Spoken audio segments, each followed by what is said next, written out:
Hi guys, welcome to this special video in which I'm going to describe the specializations of the warrior class.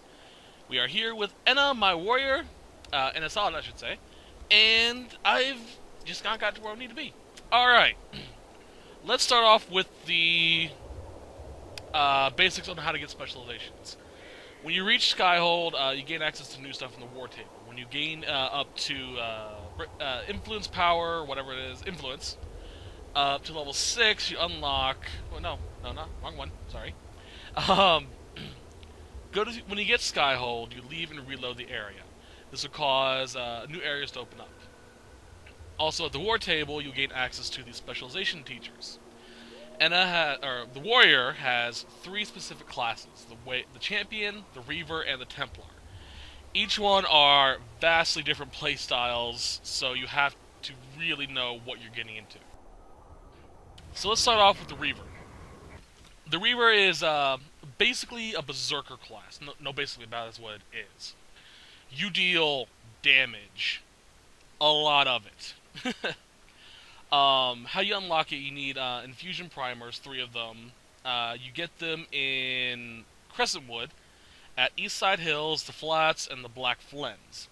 You'll see a big, brooding reaver there, so you take it from them. Then you also need about 20 or 30 rash finds. I can't remember exactly how many. Once you get that, go to inside the tavern where Iron Bull sits, and you'll find a Way of the Reaver book there. Get it and make the required item.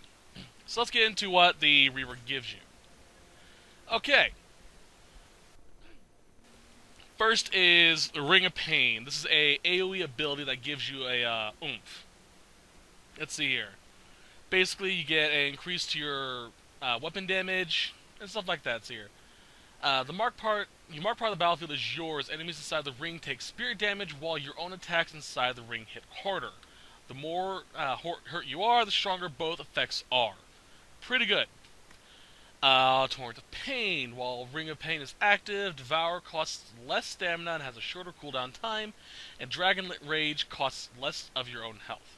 So yeah, you are sacrificing some of your own health to deal damage against enemies. It's tricky to get used to, but by the time you are strong enough to where some of these attacks are, basically by this point you'll be strong enough to where it doesn't matter. You'll kill the enemy pretty damn quickly. Alright, Blood Frenzy. They thought you'd get weaker once they wounded you. They were very wrong. 5% damage bonus for each 10% of your health missing. So you get stronger the weaker you are. Pretty good, but very dangerous to use. Terrifying Fury. Your critical strikes have a chance to cause a gory mess and send nearby enemies fleeing in panic. 25% chance, pretty good. Fervor. When an enemy dies near you, the thrill of death spurs you to hit that much harder. So, 30% damage for 5 seconds, so long as the enemy dies within 10 meters. Pretty good. Scenting Blood. Okay. Being near a badly wounded enemy spurs you into a frenzy, driving you to move faster and give you a better chance of striking deadly blows. Anything dead within 10 meters gives you a 35% health threshold, I guess. Speed bonus plus 50%. You attack faster. Pretty good. Devour, this is you're low on health, use this. This just goes, boom, give me health. And the Dragon Rage, you launch into an attack fueled by your fury, ripping into foes and foes for the damage that increases as your own wounds deepen. Ring of Pain makes it better. And then we have the Fury ability. You're an unstoppable fury of physical force. While this ability is active, your attacks are harder and faster, and you gain health with each strike. Very helpful, especially against dragons. So, Tier 1, 10% attack speed, more health and damage, and so on and such forth. It's really good. Lasts only 10 seconds, unfortunately. So let's take a look at the abilities. Unfortunately, since I am in Nightmare mode, I'm not going to go fight things, because that'll just kill me. So, that's Devour. Ring of Pain. Anything in here is mine. And then you have the combo. Be careful, very careful with that, because you will drain your health very quickly. And then... yeah. It's just a brutal ability. Let's do it on this guy. Come here. Steal! Yeah, you just kill shit really fucking quickly with this build. So, if you choose a Reaver, I highly recommend you go with a two-handed build as well, two-handed sword. That will optimize the maximum amount of damage you can deal, and is what I highly recommend. Anyway, that's it for this. I will now go over the champion. See you guys in a second. Alright guys, time to show you the Way of the Champion. This is unlocked with obviously the teacher for the champion. To unlock it, you need a challenge 3 champions to a duel. You can find them over in the Exalted Plains. They're very easy to find.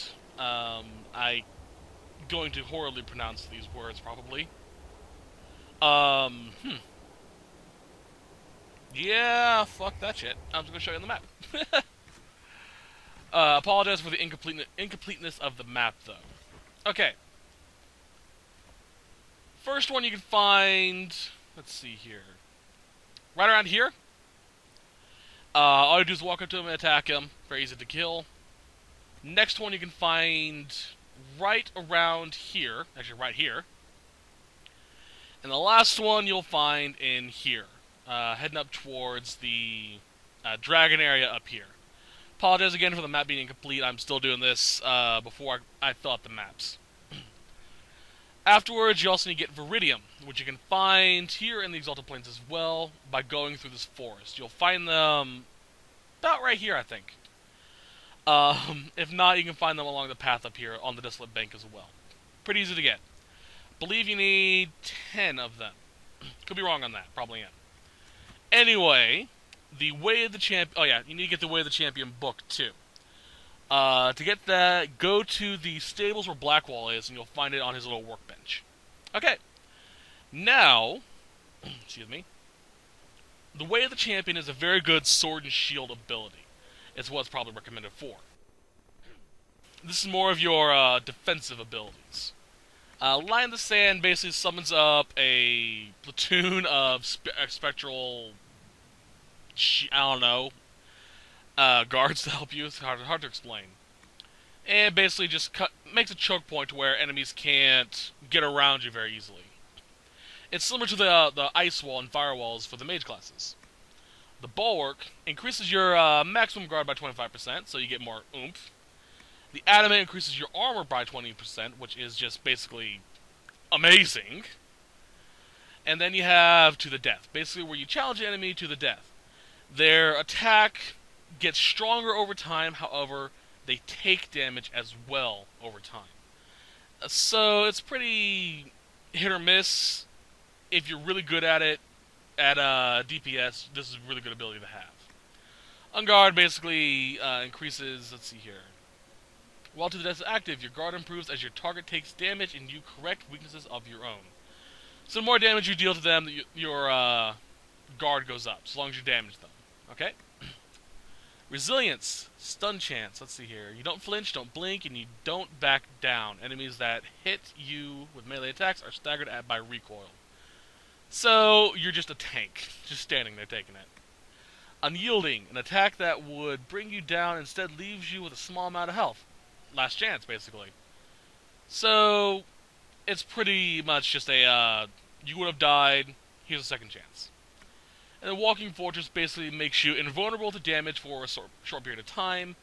The upgrade pretty much just makes your defense stronger. Oh wait, no. Every attack that strikes you reduces your cooldown times and increases your guard. So every hit you get a 10% guard increase and 1 second cooldown on all your abilities. Pretty good. The Focus, Counter-Strike. You push yourself to the limit, gaining full guard and taunting all nearby enemies. While the ability is active, you automatically counter all melee attacks. Fuck! 6 seconds, huh? And 20 at max, that's pretty good. Alright, let's take a look at these abilities. Bam! Line in the Sand. Fully upgraded, too. I love how they all take the same stance. That's just the taunt. Bam!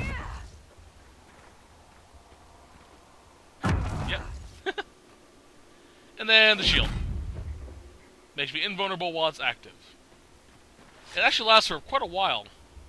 And then the focus. Piss off everyone. I would show you guys these effects on characters, but like I said, it's in nightmare mode and I really don't want to die. Anyway, that is it. I'll now head on to the Way of the Templar. Alright guys, time for the most well-known of the specializations you can take. The Templar class. Now to unlock Templar, you need first get 3 broken filters. You can get them in certain locations in the hinterlands. However, red Templars do drop them as well. So if you sided with the mages, you'll find them everywhere. If you did not, you can fight them inside the temple when you go go to do that part of the quest. Make sure you collect 3 while you're there. If you don't get that and you really don't want to deal with the creatures in the hinterlands, come here to Empress de Leon, and you'll find a shit ton of them. After that, you need 20 Embrium, and the Way of the Templar book, which can be found in Cassandra's room, which is inside the smithy, which is, how do I describe it? It's the room where you go to during the cutscene where Cassandra and Varric get into a little spat when you first get to Skyhold. So, yeah. Alright, let's get into what the abilities do. Alright, first is Spell Purge. Excuse me. Let's see, through faith and will, you dispel all hostile magic from the area around you. This is really good against mages, and anyone that gives barrier effects to the characters, which is really insane against demons. Through faith and will, the area effect 5 meters, cooldown 24 seconds, yada yada. Okay. Eldritch Detonator ability, use on impacted foes for a combo. Interesting. Spell Purge now deals massive area damage when dispelling barriers and other beneficial effects on enemies. So it's pretty good when you come across like a Despair Demon or a Rage Demon. They're, have that barrier. Use this. Gone. Then, deals damage. 600% damage of your weapon. Pretty insane. The next one, Champions of the Just. Your righteous fervor inspires the entire party to fight harder against demons. Go up against demon, all of a sudden you have 10% more damage against them. Insane. Love it. Last Sacrifice. Even should you fall, you give your allies the strength to fight on harder in your name. Health fully restores. They get 50% damage bonus, and that lasts for 10 seconds with a cooldown of 60 seconds. Should you be resurrected. Blessed Blade. You rally all your nearby allies to fight with greater strength, especially when facing demons. It works against humans and other non-demons, but it does even more against demons, I'm assuming. And Lights in the Shadow. Attacking enemies while you're affected by Blessed Blade reduces the cooldown times of Spell Purge and Wrath of Heaven. Nice. Maker's Will. Your party attacks have a chance to weaken your target. 5% chance for 6 seconds. That's actually pretty helpful. Especially if you have a rogue with 2 blades. Just constant attacks with that. There is no darkness. Your faith is your protection against the elements, and not for you alone. The entire party gains increased resistance to fire, ice, electric, and spirit damage. A 10% increase, which is pretty good, even though it doesn't sound like a lot. And that is innate, so that's pretty wicked. Wrath of Heaven. You summon a blinding pillar of light that stuns nearby enemies and damages demons. 700% damage with an area effect, 4 meters, pretty good. The upgraded does more damage, so 700 plus 300, 1,000 extra percent damage. Fuck, and 2 seconds of extra stun. That is helpful. The final rally, or the focus rally. You inspire your allies to fight harder. Your party's guard, stamina, and mana build over time, and all party members gain damage resistance against incoming attacks. Oh, level 1, 10% guard regeneration, stamina mana regeneration per second. Nice. 10% per second. Fuck. And 10% damage resistance. And it goes up by quite a bit. That's actually very helpful. Alright, let's take a look at some of these abilities. Alright, first, bam, Spell Purge. Also, side note, if you use Spell Purge on a demon trying to summon itself from the Fade at Rift, it will instantly get rid of that. So if you get close enough to a good cluster of them, you can get rid of an entire group of them. Alright, and... can't remember what that one was. Oh, Blessed Blade. Finally, Light Pillar. Yeah, nice. Oh, that's the Blessed Blade circle. Okay, cool. And then Rally. I'm assuming it's supposed to be the Maker or something. It's pretty cool looking. Plus a nice little trail effect. So these are all really good for defensive purposes and basically what a Templar is supposed to be. Helpful and still be powerful. Paladin, that's a good description for this class. Okay, now I'm going to go through each of the classes again to give you my opinions on each of them. The Reaver is a really good one if you want pure power. It is just unrestrained death. But you have to be careful with it. Do not use this in Nightmare mode, you'll probably die very quickly. If you want to test it out, play with Iron Bull. He comes with it innately. Recommendation for that is have a two-bladed sword. It gives you more oomph with your attacks, and it just goes so well with it. The Champion. That is good for basically trying to control the battlefield as well as you can. You challenge enemies to duels, you summon up those little guard things. It's pretty helpful, but it is a defensive one. You use your shield a lot more, so I recommend using a sword and shield for that. And the Templar, that is a good paladin. Use it as such. You get rid of demons. Use it that way, I guess is a good way of putting it. I don't know how to describe it. But it is really good as a supportive, but still powerful in-front battle. And since this is sort of an in-between one, it can go either way if you want to use a two-handed sword or a sword and shield.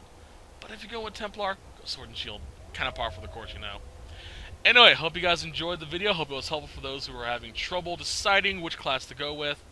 Any questions? Feel free to ask. I'll see you guys in the Let's Play. Bye.